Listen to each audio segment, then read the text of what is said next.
happy holidays to everyone present. And if we can begin by just reintroducing ourselves. We did not meet in November, lacking a quorum. We are meeting today, the 14th, as scheduled. So Arda, if you wouldn't mind just starting our introductions. Good morning. My name is Arda Plana. I'm the comptroller.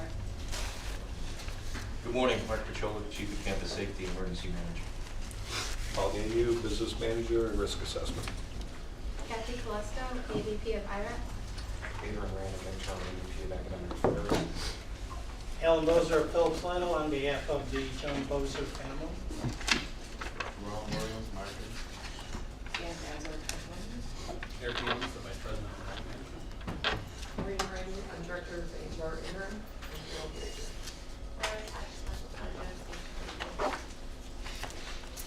Kelly Lappiana, Assistant to the Board of Trustees. Bob Tremoni, Information Technology. Ryan Noble, IT. Cameron Lloyd, Student Trustee. Ken Crewley, Trustee. Carrie Phillips, Trustee. Jeff Stone, Trustee. Adi Amtagai, President.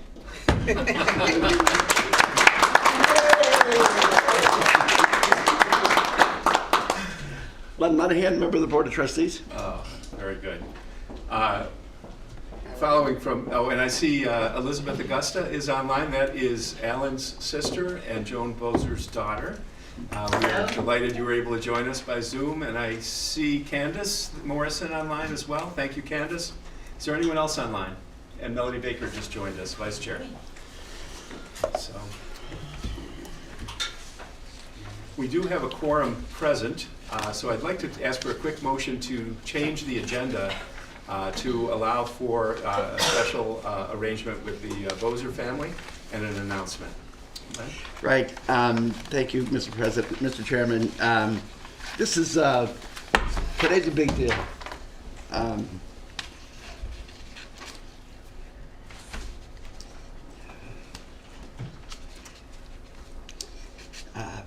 Joan Bozer served in the county legislature for 18 years, and I was just honored for the entire 18 years to serve with her.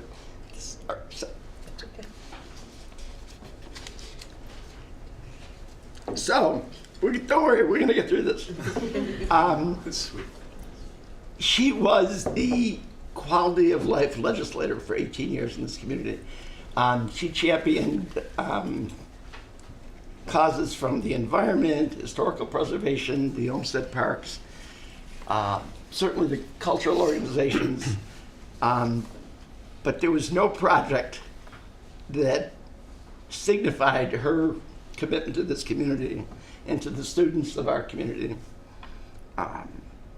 than the downtown city campus. Now, there were a number of people that were involved in supporting it, co-sponsoring it, and bringing it to fruition. But those efforts were instigated, led, championed, and oftentimes bulldozed because of the passion and commitment of Joan Bozer. She felt that we had not treated the students in the city appropriately enough. We had a city campus, I think, at Main and Riley. It was the old Bishop O'Hearn High School, and it was nice, but you could miss it in a flash if you didn't know where you were going. It didn't stick out and grab you. So Joan felt that we needed to dedicate our efforts to finding a better alternative for Main and Riley. And I was there at the time, and Ken, by the way, Ken Cooley was our chief of staff at the time, and he was there for every minute of it as well. There were some proposals from other members of the legislature that, one guy wanted to put it on Kenmore Avenue, somebody else. I mean, there were some options that were, laughable. One was take pictures and tear it down. Right. So, Joan focused on the old post office downtown as a potential site. And it was a rigorous battle. I mean, there were a lot of people that tried to dissuade her. There were some people that wanted to tear down the old post office. But Joan just was dogged in her determination that we could do better by the city students and that this building could be magnificently restored to reflect really the heart and soul of Erie County. Because as we all know, if you love that building, you love what Joan Bozer stood for. And that building has become, not only a place for the enjoyment of the students, but it's a meeting place for the community. People come from all kinds of services are held there, all kinds of events, because it reflects the beauty of this community. And the atrium is at the heart of that campus. And other members of the legislature have been honored. Minnie Gillette, who was a co-sponsor with Joan, the auditorium at the campus was named in her honor. Mary Lou Rath, who was also a co-sponsor, there's a child care center here at the North Campus named in her honor, but for whatever the reason, we never got around to really honoring the person who really instigated the efforts and fought for through to fruition to make that city campus possible. And that person was Joan Bozer. And we're happy to have her family here today. Her son Alan, her daughter Elizabeth. Elizabeth's down in Florida. We're glad to have her here. We also been dealing with Alan's daughter, Julia, and I want to commend our president, who's put together a great committee. So after we pass this resolution today, this is going to culminate in April at a major community celebration of Joan's career and the issues she championed, but the city campus as a place that we all can go and celebrate this community. And that's going to happen April 18th. And it's also, people are going to be asked to contribute to the college in Joan's name. And, we're confident it's going to be a very successful event. But this is a day that's been long in coming. It's just a very special day, and we're happy to have Alan Bozer here and Elizabeth, and I guess I want to turn the floor over to them before we actually take a vote here. Yeah, Alan, would you join us at the table, please? My old friend Alan Bozer, we started together as lawyers at Hutch. Go ahead, have a chair right next to Len, and we'll Yeah, just this have is a Amanda few, Shane, my partner. a few other remarks. First of all, Len, thank you. It's rare that we start a meeting in tears, right? But this is a lovely, lovely moment. And Elizabeth, thank you again for being with us here. So it means a lot. We've had meetings about this. We're so pleased that this whole situation is being spotlighted and coming together in a very formal and important way for our community and the college. Mrs. Bozer, I'm old enough to remember her service in the legislature, and I would just say that she's the kind of person in public life who, my overall feeling is I wish we had more Joan Bozers. She was just so balanced in her approach to things, so community-minded. The political angles that occupy some were the last thing on her mind. I would characterize her as a complete community citizen and someone whose perhaps specialty was recruiting and inspiring others to join with her in exceptional causes. And I think I'm very proud that we at Erie Community College have a connection with Joan Bozer and her family in this way. And I think this is such an appropriate thing that we're doing. And every time I'm in city campus, I'm going to be thinking about Joan Bozer and the mark she made, not only with us, but throughout our entire community. We do have a formal resolution, and we'll get to that. But before I ask Alan for a few remarks and Elizabeth, are there any other trustees? I want to start with Ken Cooley, because Ken is a friend of Joan's over the years and also has worked on our committee. And then I ask other trustees for their thoughts. Ken? I'm just going to echo what Len said. I've known most of the people who've ever served in the county legislature, and Joan is right at the top of the group of dedicated people who are only concerned about the county. And it's an honor today to move this thing along. Very good. I'm going to look to Mr. Lenahan and Mr. Cooley for the motion and the second when the time comes. Cam, I don't, me personally, I don't know Miss Bozer, but it sounds like she's truly an amazing person, and she's done a feat of work that obviously can't be replicated, or no one could live up to her expectations. And I thank her because obviously City Campus is where it is now. And yeah, thank you, Jane. Miss Bozer, yes. Carrie, any comments? I met Joan through my husband, who was working with her on some of the park work that she was doing when we moved back to Buffalo. She's one of the people he's one of the people that she recruited into helping with the park work. And she really, we're fresh back to Buffalo. She introduced us to a lot of people. She gave me a lot of advice, knowing what my personal and professional aspirations were, and it was an honor to know her. I only know of her and only amazing things, so I am thrilled that she's been engaged with the college in this way, and that we've had the fruits of her labor. So very grateful to the family for being here. I'd also like to make mention of and thank the members of our foundation. The board there, Mark Gollin, who leads the board, and Jenna Bickler, the executive director, who's taken up this matter and embraced the notion of appropriately honoring Joan Bozer here at Erie Community College. It's been very fruitful. Dr. Sagai's done a great job of getting that committee together and inspiring the action that will result in a terrific event in April.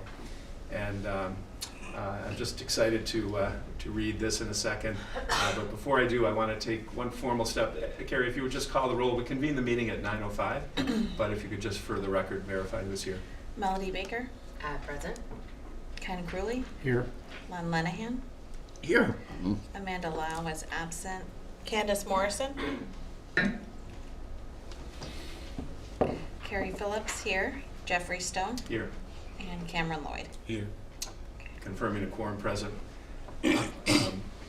Alan and Elizabeth, I'd like to turn to you next. Alan, to talk a little bit about your mom, cover some bases we may have missed, and talk about her relationship with the city, the community as a whole, and Erie Community College.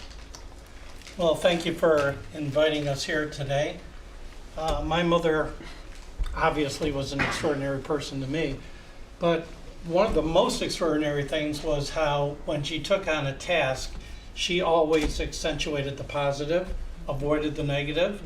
In pursuing this particular goal, she did not get caught up in political details, although she had to deal with the politics to get it done. Many times I hear people say, politicians, they're awful people, they're only out after power. How many times do you hear that over and over? But as Len said, my mother was always thinking about what can we do to make things better. The list of her accomplishments are just breathtaking over the course of her 45, 50 years of involvement with the city. The Olmsted Parks, the Commission for Women at Erie County, the Teddy Roosevelt Memorial on Delaware Avenue. It's just one thing after another. As she approached her 95th birthday, I was with her, and she was talking about what can we do about getting the railroad to take people from Buffalo to Niagara Falls. Do you know, she said, do you know in 1910 you could get on the railroad in Niagara Falls, get to Buffalo for dinner and a theater, and get back to Niagara Falls in no time at all? And she was working on that hard, on the 21st century Park Club, etc. So when people say things about politicians are necessarily caught up in power politics, it's just not true. There's so many motivations, and my mother and Len exemplified that commitment to community. I'll end one personal detail on ECC downtown campus. In 1971, I turned 18, believe it or not, and the draft was in effect. My mother took me down to the old post office, and I remember walking in with her. Obviously, for me, signing up for the draft was a memorable moment. But we walked into the building, and it opened up. You see this every day, you're used to it. But that first walk through the doors into the atrium with that glass enclosure above was just awe-inspiring. What a building. It had already been there, 80 years? an incredible building in downtown Buffalo. And my mother just loved it when she saw it. She must have possibly saw it before, but it was my first time. What an effect it made on me. What a beautiful stone building in Buffalo.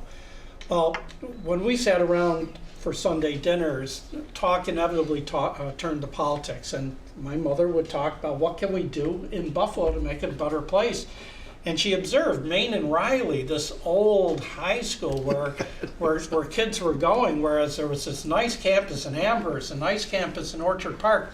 What about Buffalo? What about our Buffalo kids? What are we doing for them?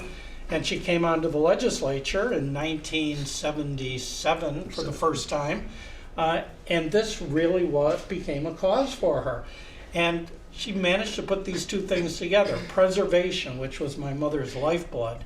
Here's a building, 80 years old, what a gorgeous monument to Buffalo's history, sitting there. The post office was leaving, it could go derelict. And then all these Buffalo kids who need someplace to go. Why do you have these other facilities? We need a good one in downtown Buffalo. And she brought them together, and it was a wrestling match, from what it was described to me, for her to get it done. But finally they got the votes together, and they turned the old post office into the ECC downtown. And our friends in Buffalo, where I grew up, and my mother was in love with it, although she came from out of town, she managed to get the kids in Buffalo a real monument, a great place to go to school.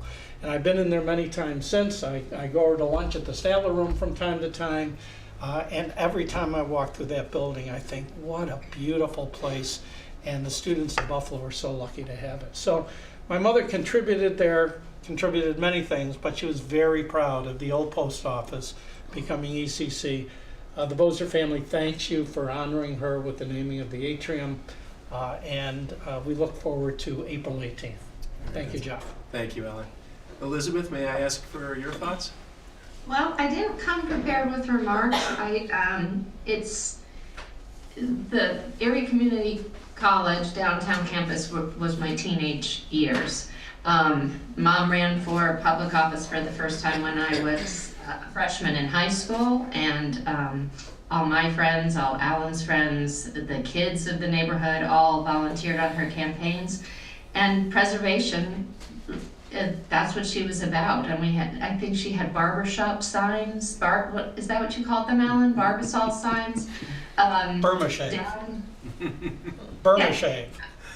Okay, heading down the street, one line after the next. And it was always, her platform began with preservation, as I recall, but Erie Community College was the backdrop of my high school years. So it's part of a very important part of my life and an important part of my memory. But I just wanted to add, as her only daughter, Mom, she always talked about women's causes and women in downtown and women getting a chance to step up, and she treated me the same, gave me all the same opportunities as my brothers.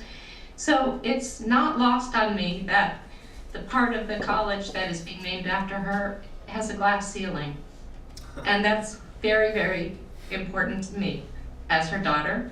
And also just walking to our meetings, walking past the daycare center really hit me as I was a working mother in New York City and daycare wasn't really available. And she would talk about those kinds of issues. So I just want to say thank you. And the part of the building that is being named after her is really important to me as her daughter. The glass ceiling, which she broke, having had 5 children, and then going on to a whole new life after raising 5 children and entering public office. And I too, when people say all politicians are alike, I always stick up for the politicians and say that's not true. There are plenty that go into public life for public service and do it for the right reasons. And you have to search out for those people. And they may not be who you expect. So thank you again for this, and I'm really looking forward to the gala in April under that glass ceiling. It's going to be very meaningful. That's a lovely point on the glass ceiling. Thank you, Elizabeth. I'd say Len and Ken will be our motion and second, but I wanted to read this because it's appropriate. We have a resolution naming the SUNY Erie City Campus Atrium in honor of former Erie County legislator Joan Bozer. Today's date. Whereas the old post office at 121 Ellicott Street in downtown Buffalo served its purpose for more than half a century until it moved to a modern post office on William Street in 1963. And whereas the old post office building was left largely empty as other federal offices and departments also vacated the grand building. And whereas several politicians wanted to demolish the building and others wanted the building bulldozed and used as a parking lot. In 1969, one prominent politician of sweeping influence called it a monstrous pile of death-like stone. And whereas several politicians, the argument to tear down the structure continued into the 1970s, and Joan Bozer, as a new legislator, envisioned the old post office building to being repurposed to serve as a college campus. Mrs. Bozer, facing great odds, became the driving force to save the historic building. With the help of another new legislator, Minnie Gillette, and former legislator and state senator Mary Lou Rath, Joan campaigned to save the building and repurpose it. After an uphill battle, the vision for the structure prevailed in a vote by the Erie County Legislature in 1978, and in 1981, the old post office became the home of Erie Community College City Campus. And whereas both Minnie Gillette and Larry Lou Rath have previously been recognized by the college by way of the Minnie Gillette City Campus Auditorium and the Mary Lou Rath North Campus Daycare Center, while Mrs. Bozer has not yet been recognized for the major role she played in saving the SUNY Erie City Campus. Now therefore be it resolved that due primarily to the efforts of Joan Bozer, the old post office conversion into city campus has long been considered as Buffalo's greatest example of adaptive reuse and has been placed on the National Register of Historic Places. And be it further resolved that the Venetian palazzo-like atrium is central to the entire building and is one of the most impressive in the city. And be it finally resolved that the SUNY Erie Board of Trustees respectfully honors the legacy of Joan Bozer by naming the SUNY Erie City Campus Atrium in her honor. Signed, Jeffrey Stone and the Board of Trustees.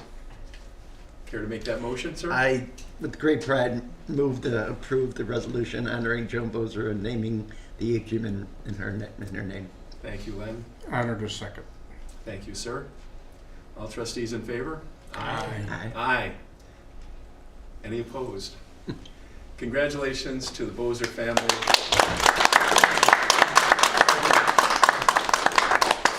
Alan, thank you for being here today. It meant a lot. And we look forward to April. Elizabeth? Thank you. We'll get up. Yep.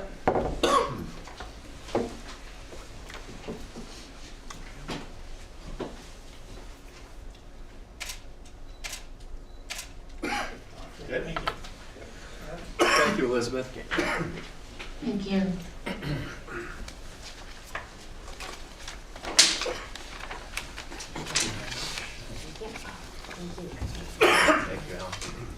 Thank you, Alan. Nice to see you again. Thank you, Ken. Thank you. Terrific. Alan. Whew, got that done. That's exciting. Very, very good. Thank you. Speaking of exciting news, the applause early was a signal, but of course, when Dr. Sagai introduced herself today, she was able to identify herself as the president of SUNY Erie Community College. And we are delighted as the Board of Trustees, as the entire campus community, to hear you utter those words and identify yourself in that way after a long process where you have served us faithfully and honorably in many capacities since you joined Erie Community College, but most recently as our officer in charge for over a year now, and in a way that presented many opportunities for you to demonstrate the leadership abilities that you possess. Not the least of which was the movement of the campus, evaluation of our entire technology base, initiation of the negotiations that will be ongoing with our collective bargaining units, two of our two largest bargaining units, and the initiation and creation and adoption of an interim strategic plan, bridge strategic plan. Any of those accomplishments alone would be something to be quite proud of. Collectively, they're quite a body of work for someone who didn't even have the full title yet. But I can tell you that we, the Board of Trustees, have maintained a consistent faith in your ability to do this job, to lead this university, this college. And we are very grateful to the search committee for undertaking such a process. There are people on the search committee around the table, Len, Carey, myself, Melody, Mel, and others here who were on the search committee.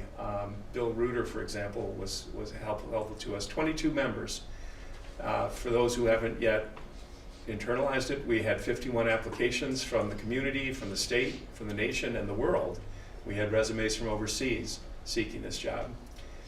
Those 51 were winnowed by an excellent search committee consisting of high-quality folks from all over our community, all leaders in their various walks of life. And that group was narrowed down to 8. And then the 8 semifinalists were all interviewed at length by this search committee to result in a decision to send 4 finalists to the Board of Trustees and the broader college community for further assessment, evaluation, meetings, presentations, and the like. The Board of Trustees, each of those 4 met with the entire college community, addressed questions, and the Board of Trustees had further interviews, and then took a vote. And for several months, as you all know, we were very much under confidentiality requirements imposed by SUNY in the normal course of their work, and we were not able to share exactly what we had done. But we sent the name of Dr. Sagai to SUNY for further vetting, and over a 2 to 3 month period, the State University of New York as a whole, at its Board of Trustees, subcommittees, and its chancellor, interviewed Dr. Sagai, looked into her background, evaluated her credentials, and our recommendation, and the entire search process. And in the end, last December 5th, last Tuesday, Melody and I were honored to go to New York City to present Dr. Sagai and her credentials and our choice as a Board of Trustees to the SUNY board and hear exactly what Dr. Sagai had to say to them. And they were, I was most impressed. And Chancellor King, who has become a good friend of SUNY Erie Community College, having visited us several times, we're on good personal terms. And I think he was exceedingly proud and excited to be part of the process that resulted in you being blessed by the SUNY board as the next president of SUNY Erie Community College.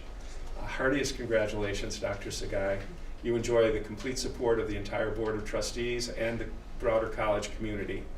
And we are very excited, having observed what you've been able to do in your entire career here, and particularly as officer in charge, with what you will be able to do now as our president, invested with the full powers of that office and with the respect that that office deserves. So we are, I just couldn't be happier on behalf of my fellow trustees to be here today talking about this. Mel, you co-chaired the search committee, went with me to New York City. May I ask you for your thoughts today? So Jeff, everything that you said, I definitely +1 that. It has been it's been quite a journey, and I could not be happier to have had your leadership from the very beginning. You led us through some very challenging times, the Buffalo snowstorm, just the many things that the college had to deal with, technology struggles, and at the same time being vetted. I cannot imagine what that's like. But I am very, very grateful as a member of this community to have you as our president. I think being the first ECC graduate says a lot for the students who come here, that we appoint someone and it truly embodies start here and go anywhere. So I'm delighted, and while this is a historic appointment, I made it very clear that that is not why you were appointed. You were appointed on the basis of the merits of your character, your leadership, your commitment, and you're the right person for ECC, and this is the right time. So thank you so much for your commitment, for being on this journey with us, and just being a partner in this process. Thank you. I want to start with the other members of our church committee. Len, your thoughts? Just thrilled at the final selection. I think the board knew right along as we went through, particularly the last year. Actually started with the snowstorm last Christmas, when ADIM had to shift gears very quickly and find a place for the students at City Campus to take their classes. It was a true emergency. It was learning under fire, and she came through beautifully. But it's also a great story of perseverance. Being a former student of ECC, coming here from New York at the age of 18, and building a life focused on education. It's just very appropriate that you lead us into the next number of years, hopefully for a long, long time. And I just couldn't be more happy for you and for the entire college community, so congratulations. Thank you. Carrie, thank you for your service. Thanks, Len, on the search committee. It's a lot of work. And you observed the whole process from beginning to end. Your thoughts? Yeah, I'm just, congratulations. So happy for you. Actually, and I wasn't on the search committee the last go around, but I do remember your presentation, and it stuck with me, that presentation that you gave the last time, and especially at the end when you put all the pictures up, and then you put your picture up. It really stuck with me, and then since then you've just worked so hard and done such a great job, and it's come all around full circle, and I'm just very proud of you and very happy to have you. Mr. Cooley? Very happy that this has all worked out. We have a great president. It's a living example of start here, go anywhere, except it's actually start here, come back here. That's right. But I'm very happy that you're in the office, and we're looking forward to working with you. Yeah. Cameron? As everybody else said, I'm very excited, Dr. Sagai, for you to be our president. I can't, thank you enough for accepting the role. When's the inauguration? Yeah, congratulate you as well, Dr. Sagai. And Candace, thanks, Ken. So my fellow trustees have all expressed it so well. So I'll just say I agree, and I'm also very excited for your leadership going forward. And congratulations! Thank you. Thank you. That's great. Thank you.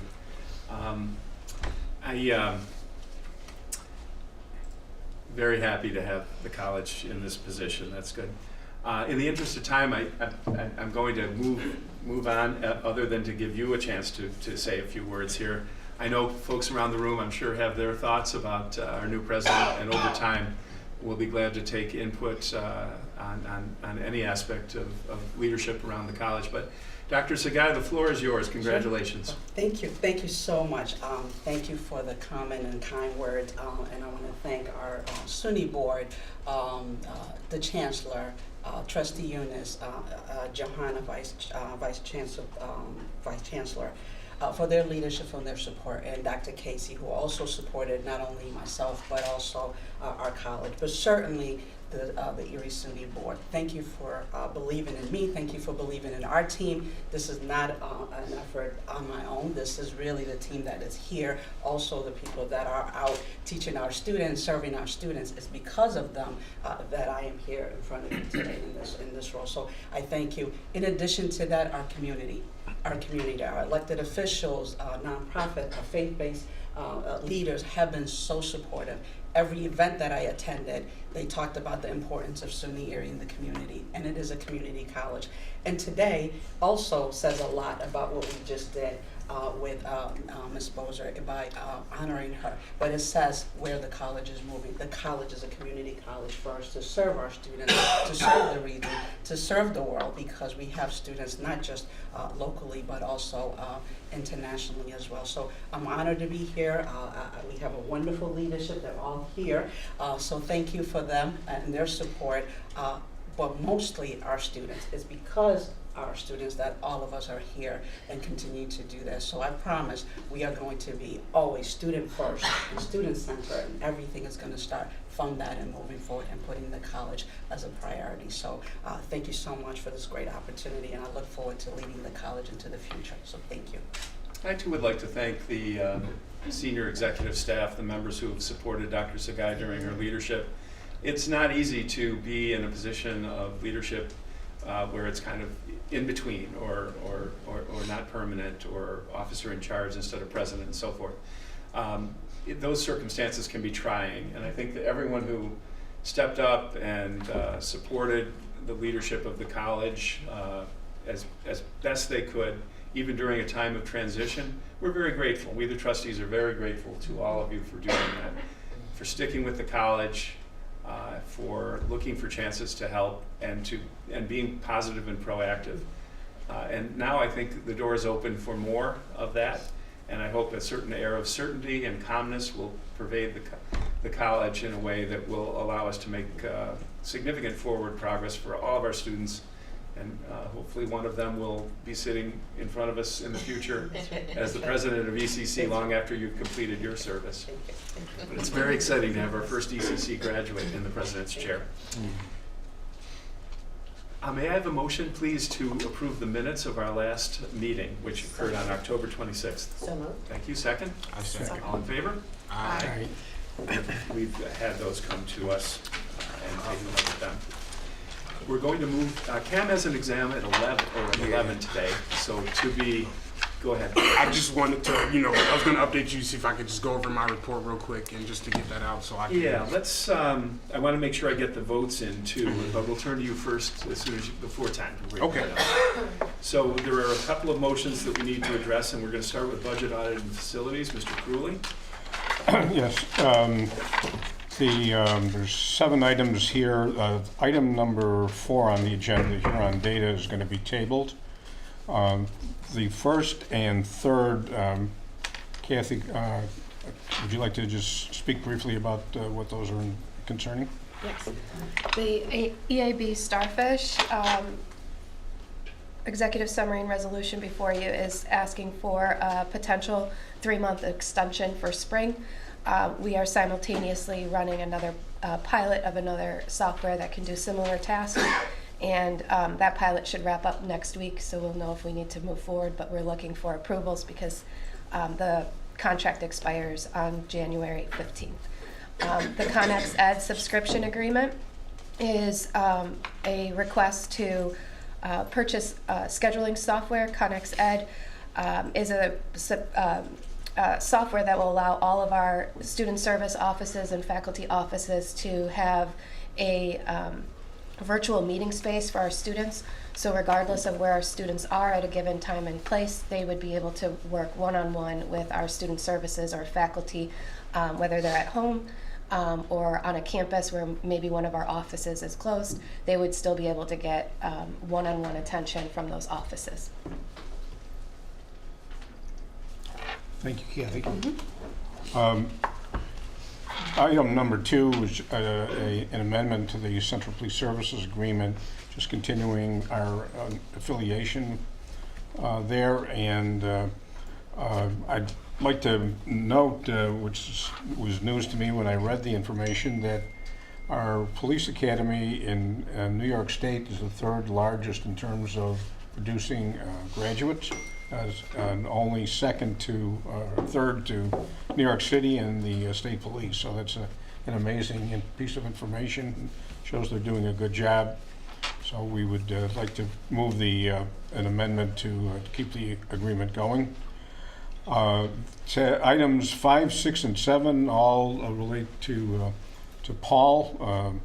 The disposal of materials are some items at the South Campus, the Stadium Corp, and the Public Works thing. You may want to discuss a little bit, Paul. The first item for the disposal of assets, since we submitted it, the department has approached Adrian and the academic team to possibly consider making a certificate program. So a few of the items have been removed since we originally discussed it at budget a few weeks back.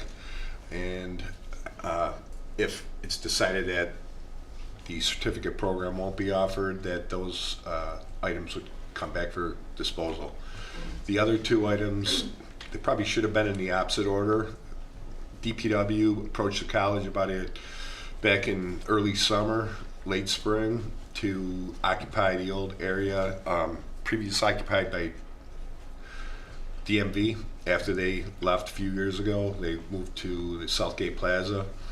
The area has been sitting vacant. We've been looking at rehabbing it, doing something with it for the last couple of years, but there was never really a specific need for it. I know there was one project that was proposed that was kind of pricey, so it was not pursued. So DPW approached us back in the spring. They suggested that they would build it out so that when their field guys are there pretty much every day of the week, they wouldn't have to rent other space. They would build it out, and at the end of the 3 years in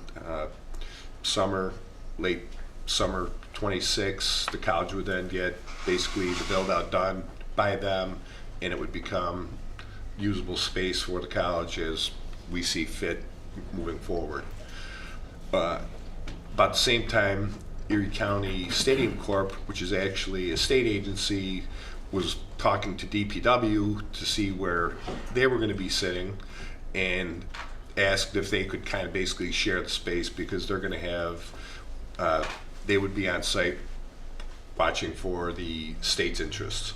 So it's mostly DPW, but also Erie County Stadium Corporation.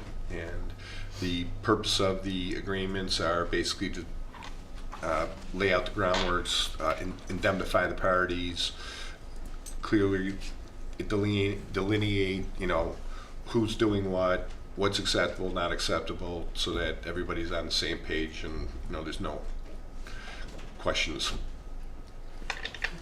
I don't have anything further to add. If there's any questions about this, we can answer them. Otherwise, I'd like to move the approval of the 6 items. We're again tabling the 4th item on the list of action items. And we just note before we vote that all of these items were discussed at length at the budget meeting. Correct. Within the last 2 weeks, and Correct. we found favor with them. Second, Len? Did I hear that? Second. All right. Motion to accept, it was items 1 through 7, but accepting item 4, which has been tabled, right? Correct. Okay. All in favor? Aye. Opposed? Those are approved. Thanks, Candace. What I want to do next is, working with 2 vacancies can be tough when it comes to quorum. So we have to do next the Talent, Diversity, Equity, and Belonging, Amanda Lowe. All we have to do there is approve the agenda as submitted to us and reviewed. And then I think, Candace, am I losing you at 10 o'clock? You are, yeah, I have to leave at 10 o'clock, Yeah. unfortunately. Well, what we need to do then is, after we adopt that motion, we need to take a quick executive session and then come back for reports with less than a quorum, all right?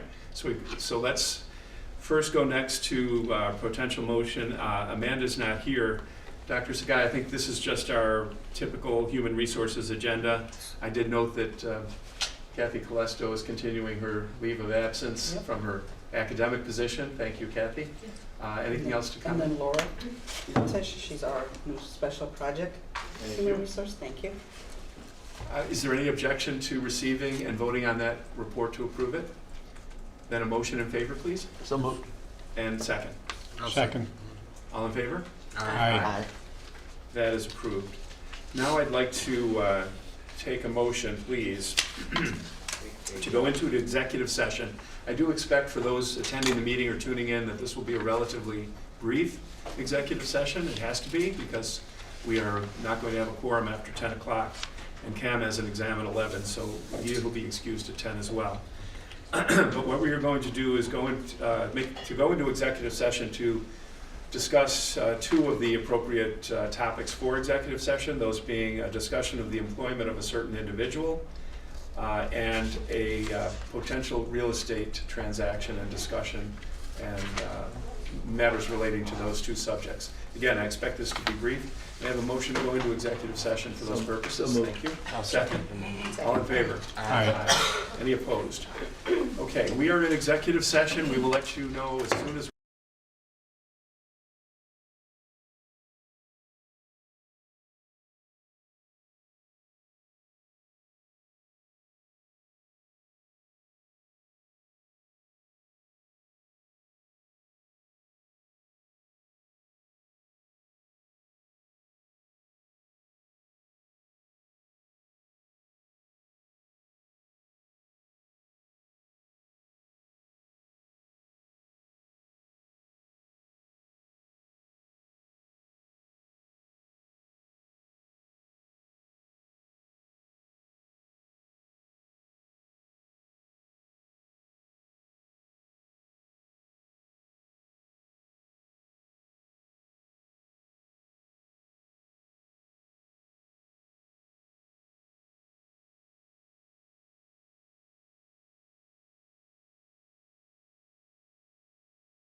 We are back in regular session after having been in executive session to deal with two matters.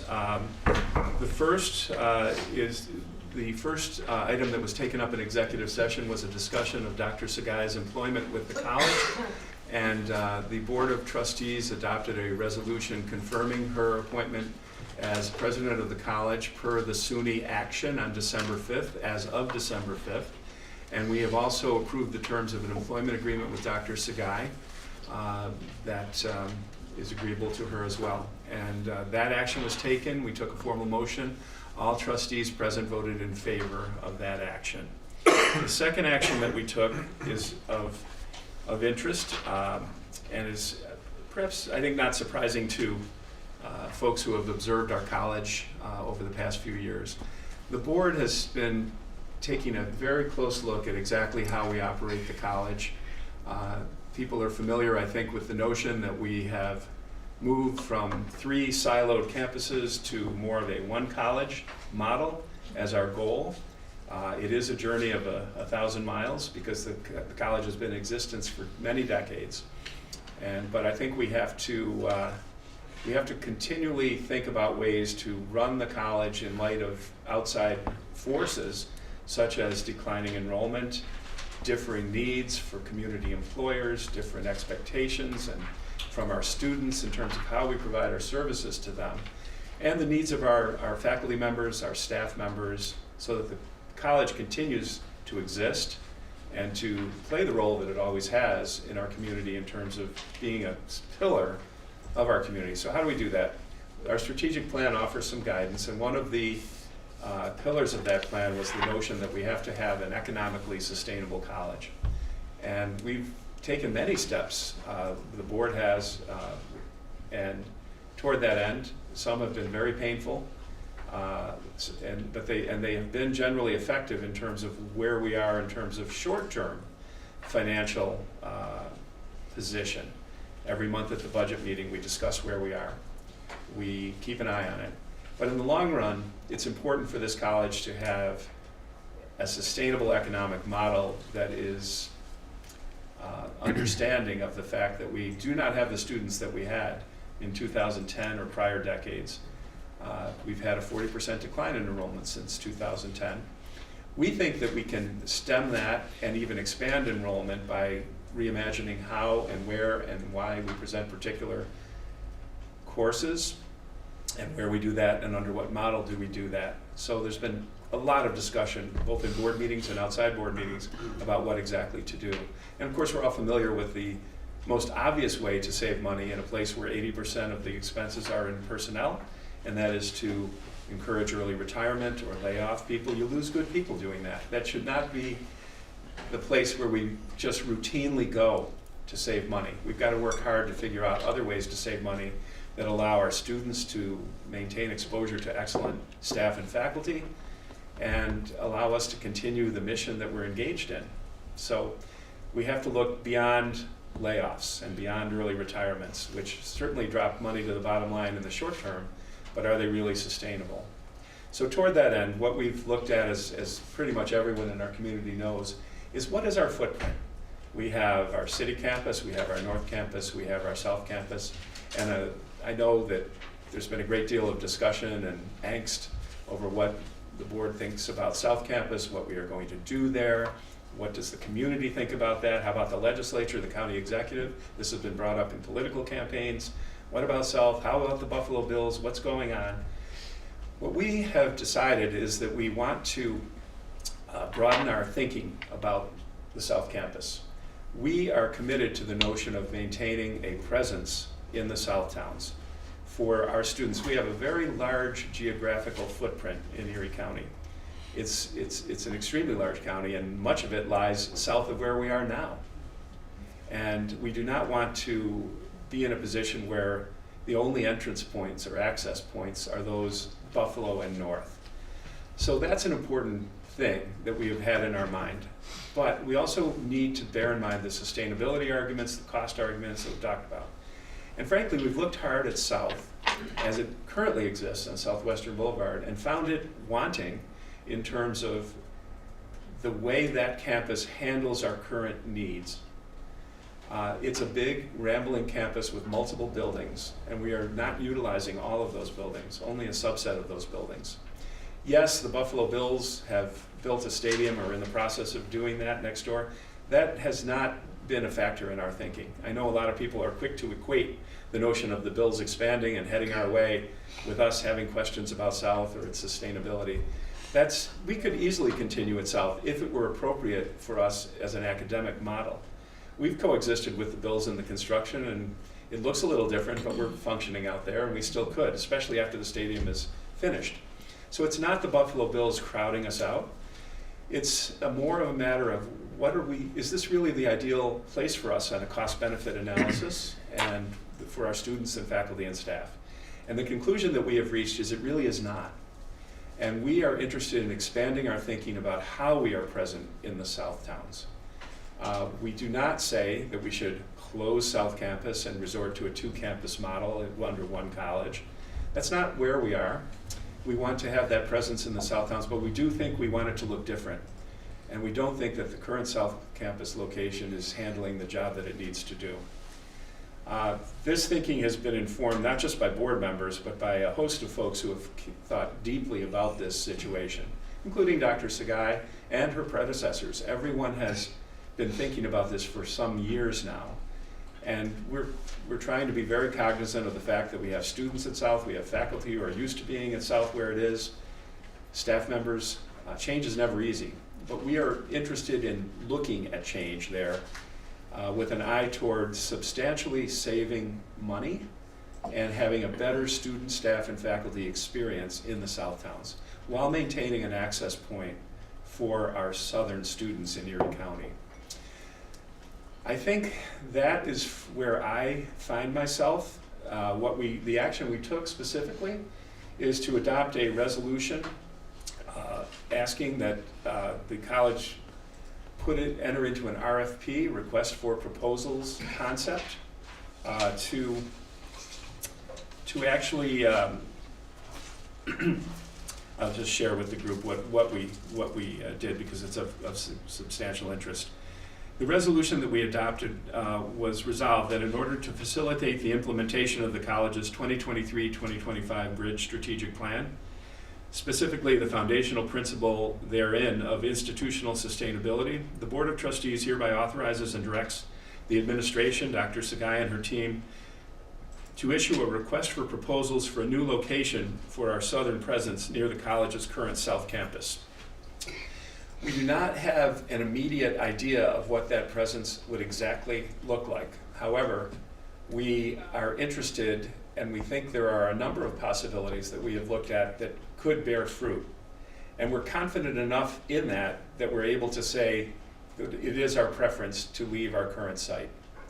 And so I think while it still remains to be shaped what happens and what presence we exactly maintain, I feel confident in saying we will have a significant presence that will find favor with faculty, staff, and students, be an access point in the South, and I think allow the community, our county executive, the county legislator, citizens throughout Erie County to say, Erie Community College is assessing its situation and responding appropriately while trying to deliver its mission, but also while saving significant money that will have us less needing to resort to layoffs or other drastic steps that affect our students, our faculty, and our staff. We don't find that the preferred method. If there are easier ways to save money, ways that are more consistent with the way we educate our students and need to not only now but going forward, that's what we need to do. Dr. Sagai is completely on board with this, but it's not a situation where Dr. Sagai has come in and just made this up out of whole cloth. This has been going on for years, and we've been talking about it. The trick is to navigate the various interests here to make sure that we make a thoughtful decision that works out very well for our county and our students, our faculty and staff. Dr. Sagai, I will stop there for you a chance to fill in any gaps that I left, and then other trustees can comment. Sure, thank you, Chairman. Yes, so I think our goal is to make sure that we have present in the region and serving our community. but with more modern and more student focused, and that's going to be important to the delivery of instruction as well as the delivery of the workforce that we need in our region. So we are very excited about the opportunity to look and getting our faculty and staff and our students involved in that process so that it is a shared opportunity to see what this may look like for us. So I'm excited about the opportunity for us to look to make sure that we have a presence in the region and serve our community well. Very good. Other trustees, Mel? No, I agree with this 100%, and thank you for those comments. That was very clarifying. Thank you. Okay, Karen? Nothing additional. Okay. I'm fine with this. The RFP is the way to go. Right, I think it's appropriate that we reassure the community that there'll be a presence in the South Towns, that we're not walking away from the South Towns educational opportunity we offer our students, so I'm good with this. Yep. There will be more to come. Process will be undertaken. Nothing will change at our current South location for quite a while, but we will have to broaden our scope and take a look and see what may be an opportunity for us. All right. Motion. Let's see. We are done with our motion items, our action items. So at this point, Ken, I'll come back to you on the budget side for informational items if there's anything that bears discussion there. Arda, we have the reports on the LMHFs and also the budget to date stuff. Okay. Good morning. And thank you for having us here. We're excited to have Dr. Tsagai as our new president. The team is super excited and looking forward to the future. As far as the LMHF, I really don't have much of an update. I just want to bring that up that we do belong to, so the way LMHF actually works is we belong to a consortium which is comprised of 12 different entities, Erie County, us, and multiple other entities. So what they do, they act on behalf of all these different entities as their broker and administrator. They negotiate all the rates, you know.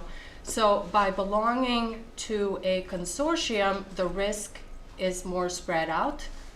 And what that surplus indicates is that the overall performance of all these different entities indicates that the way we operate, the rates that are set in right now, and also how everybody else performs indicates that we are that we're generating a surplus technically. As far as the financial dashboard, we are in December, and believe it or not, it's a period where we cover 3 different fiscal years. We are in full swing with the auditors. The Drescher Malecki have begun their audit to audit fiscal year 21-22. As you know, we have seen a significant surplus generated for that year compared to budget, and that was all strictly due to the layoffs and the retirements. Currently, the unrestricted fund balance is projected at $24 million compared to the $5 million initial projections. We have come a long way. That's all I can say for that year. But even that $24 million, that's still subject to audit. But so far, the audit is going smoothly. And then for the current year, the report in front of you represents only through September. A lot has happened since September, you know. That's what happens when you skip a whole month of board meetings. But we are trending in a positive direction. I think it's a good year to compare to prior year, right? After the layoffs, it's a good year. We're just trending in a positive way. Yesterday, actually, and then the third year would be next year. Believe it or not, the budget preparations have started for 24-25. SUNY, yesterday we had a meeting with other business officers from other community colleges, as well as Josh Sager, the interim CFO for SUNY. He did inform us that the SUNY budget has been submitted to the New York State Division of Budget. And in there, they do propose the maintenance of the 100% funding floor, which has been consistent.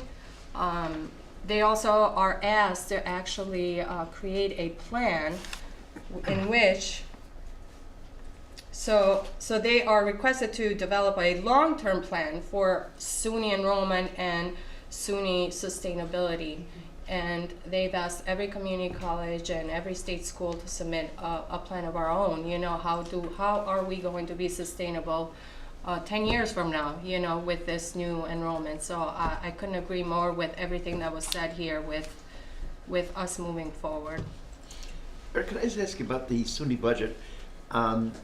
Aside from the floor that's been included in the coming budget, was there any increase in the, like, I know there's been some effort to get like a 4% increase over just an overall aid to community colleges. Is there any reflection of that yet? He didn't go into too many details because it was brief, you know. He did only cover the maintenance floor. And then what else? He did mention the capital projects. They fully support the projects that we have submitted for. He did mention a clean energy implementation program. It has to do with solar. And then someone actually asked, what about the additional funding that the community colleges has asked for workforce development? They have submitted a $97 million request.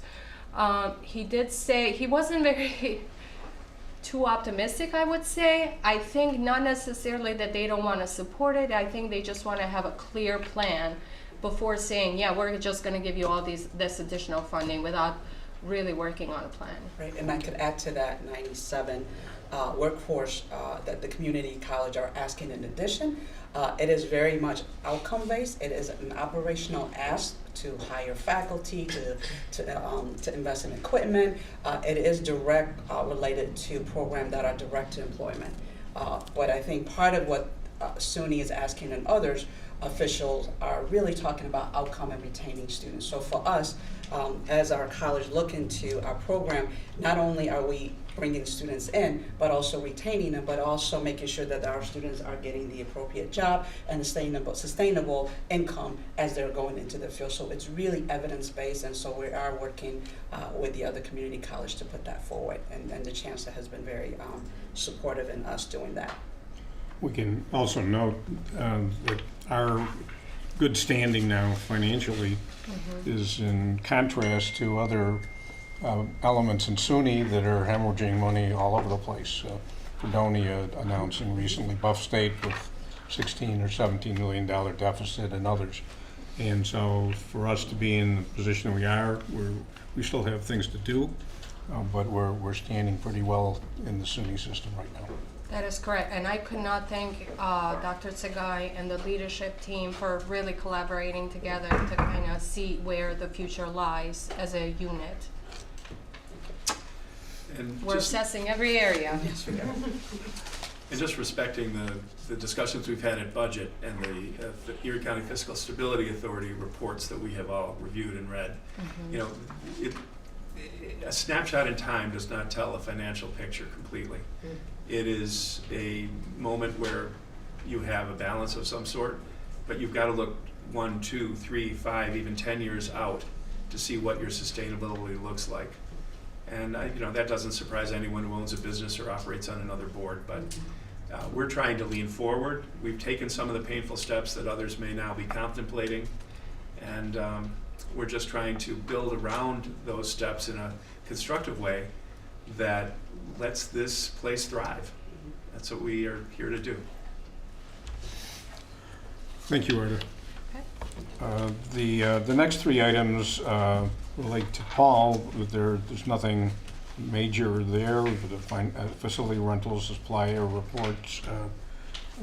Anything to add to that, Paul? I think that's pretty straightforward. No, yeah, it's just business as usual, and our capital projects are all kind of wound down for the year. And, one exception to note, I guess, would be the skylight will actually be starting to get replaced at the beginning of April for the gala in the middle of April for Ms. Bozer. Right. So hopefully some of them will actually be done so they can kind of see the more opaque, cloudy version in the new clear. But other than that, you know, we're kind of wound down for the year. Thank you. And items 9 through 13 involve the Auxiliary Services Corporation.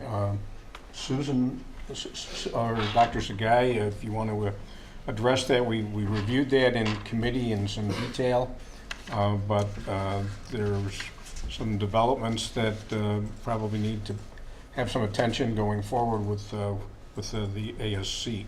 Absolutely. So it's an ongoing work that we're doing. So we'll have a lot more concise report for the board the next in January. Okay, thank you. And the other 2 items are just the minutes of the committee meeting. Very good. Thank you, Ken. Thank you. Appreciate it. So we'll take items 1 through 15 as submitted and reviewed by us prior to the meeting. Curriculum minutes success, the student success and diversity, Candace Morrison. We will take the minutes of that committee meeting as circulated. Marketing, Len, we have highlights that you've shared, but yeah, there was not a meeting. Craig did submit a report of highlights that we're working on towards getting ready for the new semester in January, utilizing a lot of different strategies that he has recommended, but that's all we have today. I would just add that while you can function when you have interim leadership, officer in charge, and so forth, having a president in place creates such a greater degree of certainty about steps taken, and that applies to marketing, to the steps we're taking elsewhere. I feel very happy that we have Dr. Sky has been empowered by the SUNY system to help in these various areas in a way that's more formal than before. Policy and governance, Melody? We did not meet. No, nothing like that. There is a policy coming your way. I think we talked about it in the budget, or I actually was talked at this Senate meeting. Colleen? Yep. Yeah. Could you just mention that policy that's heading toward this committee? It was the other day, Tuesday. Yep. So our Academic Standards Committee has been working since June on several policies. One that is now is finished is academic forgiveness, and it's updating the 2019 board policy on academic forgiveness in 2 areas, 36 credit hours. I don't have it in front of me right this second. I was planning on talking about it. I haven't pulled it up yet. 36 credit hours and fresh start. So it's still very similar to the policy that we had, but it adds some language that clarifies the role with financial aid, which was not in the previous policy, and it also makes the standards in line with financial aid and in line with other SUNY schools across the board. I thought the discussion at the Senate meeting was very thoughtful. It's about 45 minutes that you guys wrestled with this, and that was on top of many committee meetings beforehand. So it was an important step, and certainly it'll go to the committee and then ultimately to the board. Right, yep, and then once it goes to the board policy committee, if there's things that need to be revamped or anything like that, we can always send it back, and, which is how our shared governance works. Good, thoughtful process, yeah. Thank you. Amanda is not here today for our talent committee, so we've got our personnel report for the last 2 actually, and the minutes. So we'll take them as submitted and circulated. Tech, Carrie? Strategic planning first. Did I miss you? Sorry. Yeah, that's okay. Yes, go ahead. Cover both. That one we don't have anything to report. We didn't meet. Our next meeting, we switched to every other month meetings now that we have the bridge plan in place. We'll meet next January 9th, and I think we'll cement what we'll be doing going forward now, and maybe updating our standing items given that we have the bridge place on it now. Yeah. Technology, we have the October minutes attached there. We did also meet at the end of November. We discussed Workday ERP updates as we normally do, and decided that we will give the board an update with regard to that at the next meeting in January. And then we will also went into discussion about information security updates and talked about how we're going to go into detail with regard to that at the board retreat in February. Which is scheduled. I think we have that on the calendar. I think so, yeah. So we're going to meet again January 11th. All right. Thank you, Carrie. As far as my report, I have some notes that the monthly meetings and calls will continue with Dr. Sagai, now in a new capacity. They've always been good. I'd like to congratulate our county partners. There was an election since we last met. County Executive Polenkars was reelected, and he has been a good partner to ECC. And I'd like to congratulate him on his reelection, as well as the members of the Erie County Legislature, who also have shown a great interest. When I've been out and I encounter an Erie County legislator, it is always a good conversation. It is always, side of the aisle doesn't matter. These folks are very, very interested in what's happening out at SUNY Erie. And certainly, you know, we always have news that we're making. And there's some good, solid relationships there that have been formed, and I'm looking forward to those being enhanced with our new president as well. Congratulations to those reelected or elected to the legislature. There was a gala event that I would like to commend, November 2nd. Just about all of us were there in one form or another. And this was run by the foundation, Chairman Gollin, and Jenna Bickler in particular, who really spearheaded the logistics of that, and others at the foundation. It was an excellent event over at the Powerhouse, which I had not been to before, but it was very impressive. The music was fantastic, the food and drink, the conversation, everything was great. So that will happen again. There's already a date for next November, which we will circulate in due course. But kudos to the foundation for launching a very successful annual event there. Also, I should mention while talking about the gala that, of course, our friends at West Her were a significant sponsor, and there were other sponsors as well, but you know, West Her with its regularity of sponsorship is always so appreciated. I mentioned New York City, Melody, and our situation there. That was such a gratifying time. The Senate meetings, Colleen, I continue to tune in, and you do a very good job there, and this last one in particular I thought was very thoughtful, robust discussion. I met with Dr. Sagai and with Katie Cook, who heads, as you probably know, the administrators' bargaining unit here, union. And Katie's a very constructive person. She and I and Adiam had a good, broad, free-ranging discussion about the college and where the administrators fit and what's going on with the collective bargaining and future of the college. So it was just good to be sitting down, the three of us, and talking. And I think that is something that we all want to maintain as a plan going forward.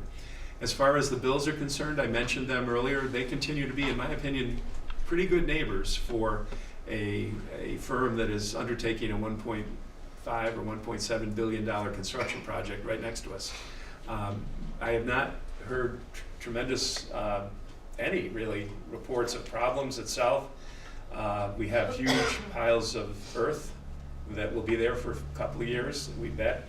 Us leasing the space to allow them to do that saved a lot of money for the citizens of Erie County and New York, because otherwise that stuff would have had been loaded onto trains, taken out of state, stored temporarily, and brought back on trains to fill the hole that's being created when the demolition of the current stadium takes place. I would like to particularly mention, with respect to the search, Adiam brought it up too, but Johanna Duncan Poitier, Chancellor King, the SUNY board, and Dr. Merrill Tisch, chair, were just tremendous partners in this process for many, many months, along with our search committee. And they are owed our thanks. Also, Dr. Casey Crable, who performed a very valuable mentoring role for Dr. Sagai while she was in her role as officer in charge, and was very constructive in her thoughts about Erie Community College with many of us.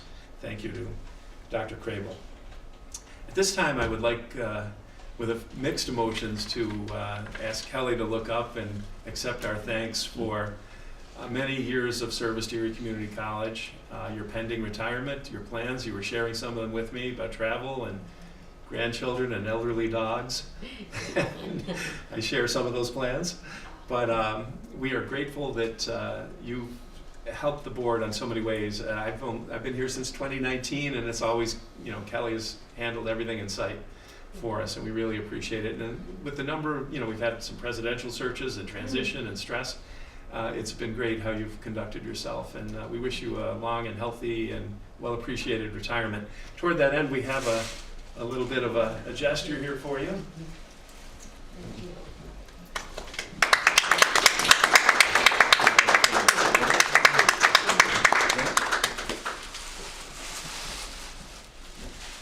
Kelly, any passing final thoughts? You often stay over there behind your screen, Yes. but this is a chance of you. Yeah, no, I just thank everyone for all the years working with everyone, and it's been great. Thank you. We wish you well, and thanks so Thank you. much. Yep. Thank you. Very Jeff, I'll just add my thank you to Kelly. She has been so enthusiastic in reaching out to us and keeping us informed, delivering our agendas, answering our questions, our emails. I mean, we've been at Kelly morning, noon, and night for years here, and you just always handle yourself with just enthusiasm, goodwill, and we very much appreciate your service. Thank you. Yeah, that sounds like a Thank you, chair, Kelly. a former chair speaking. If you've chaired this board, you really understand Kelly's role and how important she is. Dr. Sagai? Yes, yes. Thank you. So Kelly, do you want to change your mind? But no, thank you so much for all the work that you have done. I think one of the things I think all of us know about Kelly is that she's on time and precise with everything. And so thank you for all the work that you have done for the college, and certainly thank you during my time as officer in charge and supporting me. So thank you so much. Thank you. Mhm, absolutely. Thank you. Thank you. Thank you. That's sweet. Good. All right, just one or two other items. In the nursing program here at the school, I was glad to be able to attend the pinning ceremony on a Friday in early December. It's so great to see the enthusiastic nursing cadre that we have here and the faculty members who guide them. And they all have an opportunity to say a few words, and it's great to be on stage and listen to what the students have to say. I learned a few medical terms, but I left feeling that, while I may be one of those cranky patients that they talked about once in a while, one of these days, if I am, I'm going to be very grateful to have an ECC nurse taking care of me. So it was a really, really nice evening. I think that's what I had by way of my report. President, let's see, student trustee report. Unfortunately, we had to skip over Cam because of his advice or his exam, but we will get with him at the next meeting and give him a priority slot there. College Senate, Colleen, you started a little bit, but we can pick up. You want to join us? Absolutely.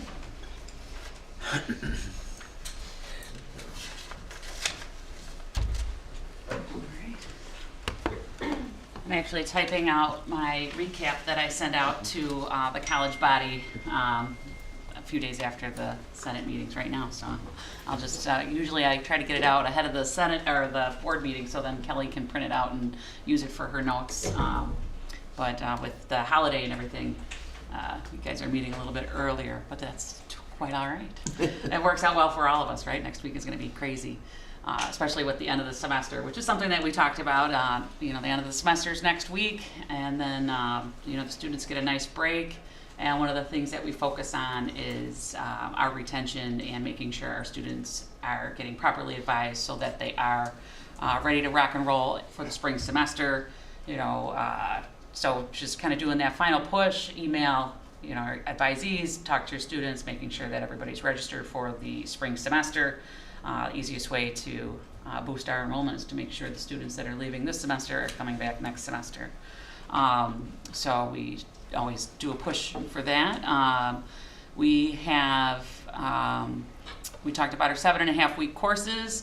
Our numbers are increasing. Our success with those classes is increasing. Dave Uzinski from the math department is the chair of that committee, so we compared fall 22 to fall 23, and it's a really great opportunity for our students, and it's very successful. We've got some classes that increasing classes for the spring semester.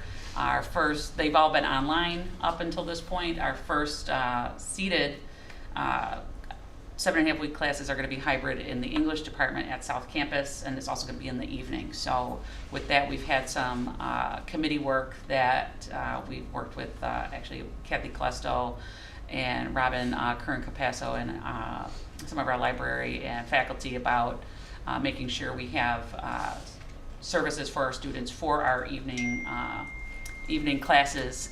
So that is some nice progress that we've made for our students for the spring semester as well.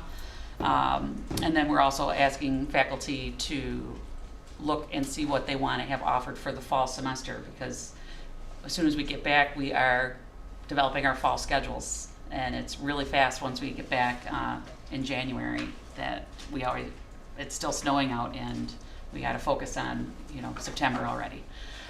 We talked about the transformation grant with our ASAP program, which is Advancing Success in Associate Pathways. It's coursework that follows a block schedule. Our faculty have been notified, and you can see them on our workday. So we had some clarification with that, because with advisement, we see these sections and they're capped at 0, and everyone's like, well, what's going on with these 0 caps? But that's because we have students that are going to be specifically put in those classes, and then they're going to travel as a cohort. So, and they're with some of our most popular classes, and so we are going to be working with administration to offer additional sections for the other students for these electives, mostly our social science as well. So that was something that was talked about. Our Academic Standards Committee, as I had said, had been working since June on policies. The one policy I'll be actually sending out today with the red line version of the 2019, and then this updated policy on the template. But we're also looking towards academic integrity and including a discussion on artificial intelligence and AI. Really, the College Senate will probably have a task force. We're looking at a resolution possibly in February for a task force with faculty and staff to discuss AI specifically. So how can we use it? How can we use it as an education piece, but also use it appropriately for students and with academic integrity? So a task force for that will be coming forward in the spring semester. And graduation is May 22nd. We have lots of nominations for Chancellor's Awards, so our committee for awards is going to be very busy in January. So that's exciting, because last year we didn't have any nominations for Chancellor's Awards. So it appears that we have quite a few moving forward for this semester, which is great news. And Chancellor's Award is, of course, something that happens different types of awards every semester, so we're going to just keep pushing and our faculty and staff to keep those nominations coming forward, because we should be celebrating each other and all the really great things that we've done. I feel like it maybe was forgotten a little bit. We had the pandemic, and then just with all the storms and with all the different transitions with leadership, some things get lost in the shuffle and lost in the mix, so we're back on track with that, so that's very exciting as well. And then the next College Senate meeting will be in February. We do not meet in January because the semester does not start until after the Martin Luther King holiday. And so February 13th, we'll be back on YouTube. Thanks, Colleen. Thank you for the AI initiative too. I think that's on the minds of folks who don't know much about it. Mm-hmm. It can be vaguely threatening, especially in an academic setting. You worry about integrity, and so I'm glad some thoughtful minds are going to be turning to that. No, definitely, for sure. We've talked about it. I'm on the College-wide Distance Learning Committee as well. We've talked about it there. We do have in Brightspace, within Turnitin, it checks for plagiarizing, but it also has an AI check. But we've put things in just to experiment. Actually, I mean Pat Ryan, the director of distance learning, and then he told me. I didn't actually do it. So Pat put in something that he wrote, and then he put something in that AI wrote, and the comparison was actually percentage-wise very high for AI detection for both. So one was an original thing that he wrote, and one actually was AI. So things like that need to, the college community needs to know that the AI detectors aren't necessarily, the be-all and the end-all. So, making sure that we have an education piece, that we aren't necessarily penalizing students if there is AI detected, that it may not actually be AI, or things like that. So it'll be a large educational component as well, because as you say, it can seem threatening as an educational standpoint, but it also is exciting as a teaching tool. So we'll be looking into that. We all need a greater appreciation. At some point, after that committee does its work, I think it'd be great to come to the board and talk about it a little bit. Absolutely. What challenges you see for us here. We all read national things and so forth, but it'd be interesting to see what you make of this. Absolutely. Absolutely. Thanks, Colleen. Appreciate You're very it. welcome. Sure. Thanks, Colleen. Of course. All right. I think we're closing in on the end of the meeting. We've had quite a lot go on today. Appreciate everybody's attention and attendance. And at this point, unless anyone sees anything else on the agenda that we haven't covered, I'm open to old business discussion. Jeff, may I? Yes. Oh, your report. That's okay. Well, you're only the president. Yeah, it's okay. You don't get to report anymore. Just a little bit. I was thinking that's a good thing. But really, I don't know that I said this at the beginning, but I really want to take the time to thank Bill Reuter. Bill Reuter, not only has he been instrumental personally for me as I met him the first time at Northland when he came back to the college, and I really, as we all know, sometimes we need people to open doors for us, and he was one of the people that opened the door for me to be here today. So I thank Bill personally, but I also know the entire leadership depends on Bill. So whenever we need him, we call on him to help the college. So I do want to acknowledge Bill for his continued leadership and commitment to the college. I also want to thank, there were so many people both in the college as well as outside the college who brought in and sent so many flowers to me and here and at the city campus. I was overwhelmed. I've never seen so many beautiful flowers. So I want to thank everyone, both who are here as well as online, for their support. And the community was just incredible in sending myself the flower, but I share that with everyone here as well. So thank you on that. I think it's important that we talk about this. Kathy, if you could come up and talk about our Middle State report that we just submitted, as I want to make sure the board and the entire college know what Middle State is expecting us as it relates to our enrollment and retention. Sorry to put you on the spot. It's okay. Just to kind of give, the July 7th report was received by Middle States, so that was a Standard 5 follow-up report. It was received by Middle States, and we have no further action required on Standard 5, which is our academic assessment, which is great news. So that was our second follow-up report. And then we had 2 supplemental information report requests.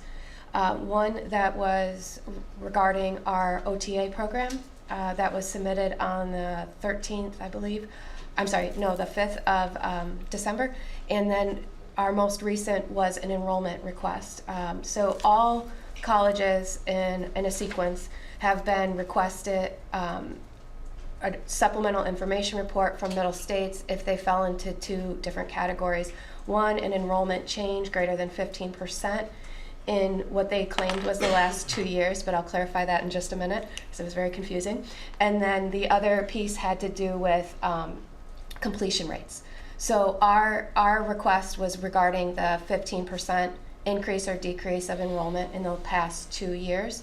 And it's the past 2 reporting years that Middle States has on record. So it actually was the 2019 to 2020 year. So anyone need a refresher, that was COVID. And that's when we went from about 10,000 students down to 8,000. So that was a 16.8% decrease. We needed to write this report explaining what actions the college had taken to mitigate the damage by the enrollment.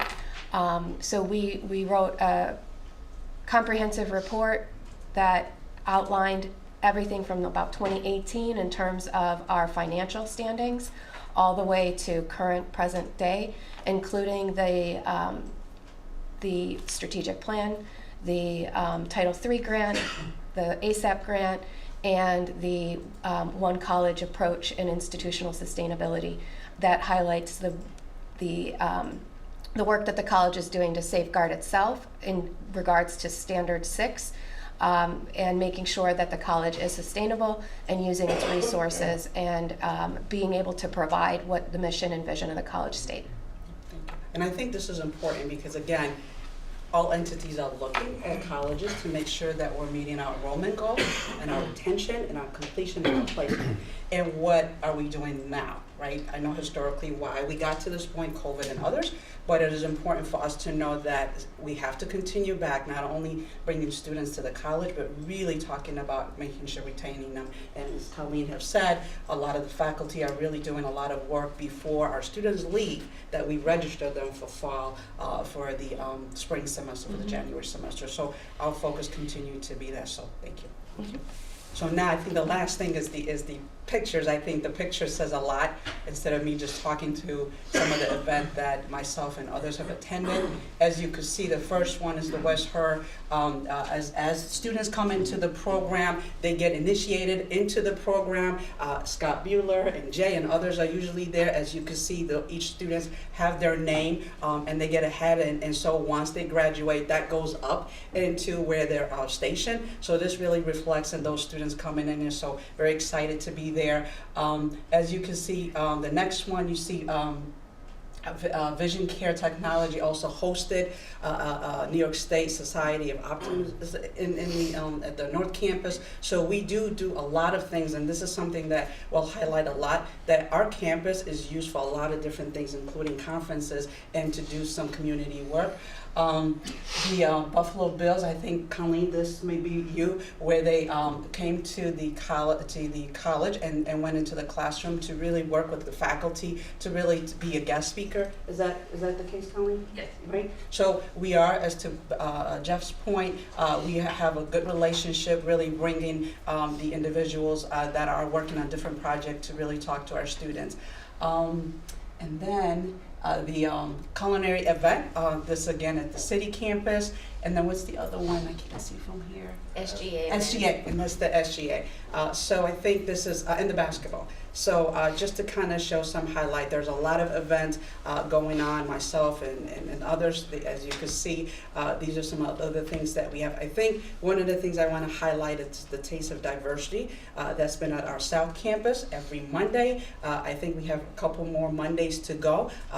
Myself and others are going on this Monday to have breakfast with the 5 restaurants that are there. Our students have been very supportive with that. We have been purchasing lunch just for our students every Monday to support them through grants, so that students are given the opportunity to taste the different food there. I don't know, Colleen, have you been part of that? Yes, Yeah. it's Can you say a little thing about that, please? so it's every Monday, and they have a speaker and different samples from each of the restaurants. Changes each week, and it's from 12 to 12:30 for the students. So I actually have a class that's from 12 to 1:30. So we don't stay for the speakers, but we all walk down and you make sure all the students get some free lunch, and then we go back and do math. Right. But last week, actually at South Campus, one of the restaurants put out an entire buffet at South Campus for the students as part of the end of the semester SGA event. That so they had someone that did stretching, they did massages, they did vision boards, just a whole bunch of really great stuff, and an entire buffet of things to make tacos and nachos and smoothies, all sorts of really great stuff. That was last Thursday, or last Wednesday as well. So they're there on Mondays, but they've been doing other things also for our students, which is exciting. So make sure all the students went down for that as well. Thank you. And then, as Jeff mentioned, that was the nursing pinning ceremony. We will invite some of those students. Their speech was awesome. I think it'll be worth for the rest of us to hear. So those are some of the things that I certainly been participating, but you can see all of our students as well. Thank you. More stuff. Dr. Scott. Yes? Don't forget this. You want to speak to it? Sure. Okay. Great. That's my fault. So Dr. Sagai and I went to the New York Community College Trustees event, and we wanted to share there's a couple of these we were able to snag.